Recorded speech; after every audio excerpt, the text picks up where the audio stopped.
তো আজকে আমরা এখানেই শেষ করবো। আমার আসলে আরো কয়েকটা টপিক কভার করার কথা ছিল, ঘনমূল, চতুর্থ মূল আর হচ্ছে ষষ্ঠ মূল।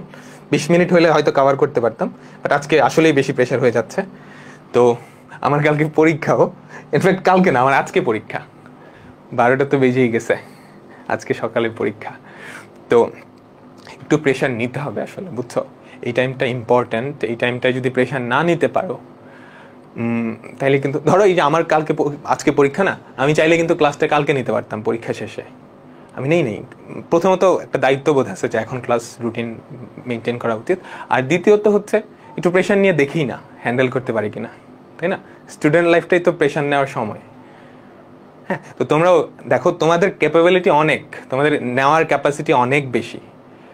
মানে তুমি তোমার নিজের হাইয়েস্ট লেভেল কতটুকু এটা তুমি কল্পনাও করতে পারো না। তুমি একটু চেষ্টা করো, আগের দিন যতটুকু পড়ছো আরেকটু বেশি পড়ো না, সমস্যা তো নাই বেশি পড়লে, তাই না? অ্যাডমিশন টাইমটা অল্প, ঠিক আছে অল্প, কিন্তু 90 দিন, অ্যাটলিস্ট 90 দিন তো হবে। 90 দিনে তুমি পারবা না এমন কোনো কাজ কিন্তু নাই। একটু নিজেই চিন্তা করো, তুমি যদি 90 দিন এফোর্ট দাও, নিজের সর্বোচ্চটা দাও, কি হবে তুমি চিন্তা করতে চাও? তো এই ছিল কথাবার্তা। আমরা নেক্সট ক্লাসে ওখান থেকে শুরু করব, বর্গমূল থেকে।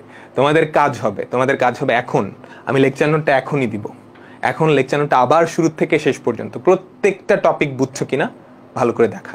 যদি না বুঝতে পারো, একটু রেকর্ডিংটা ওখানেই দেখে আসো, তাইলে জটিল সংখ্যা একদম মাথায় 100% গেঁথে যাবে, তোমাদের কেউ আটকাইতে পারবে না জটিল সংখ্যা থেকে। হ্যাঁ, আমরা এবার এভাবেই পড়াবো, কোয়েশ্চেন যেমনই হোক, একদম বেসিক থেকে যতটা অ্যাডভান্সে যাওয়া যায় তোমরা লেগে থাকো, কোনো জায়গায় আটকাবা না। ইনফ্যাক্ট তোমরা এই প্রিপারেশন নিয়ে, আমি বললাম না, সিকের ওয়েটেও ফাটাই দিতে পারবা, যারা পরীক্ষা দিতে পারবা আর কি। হ্যাঁ, আর ঢাকা ইউনিভার্সিটির কোয়েশ্চেন রিসেন্টলি একটু উল্টা, মানে উদ্ভট করতেছে, ভয় পাওয়ার কিছু নাই, আমরা যেভাবে পড়াইতেছি ওগুলোর মধ্যে থেকেই আসবে, ঠিক আছে? তো বিদায় নিচ্ছি, আল্লাহ হাফেজ। তো আল্লাহ হাফেজ।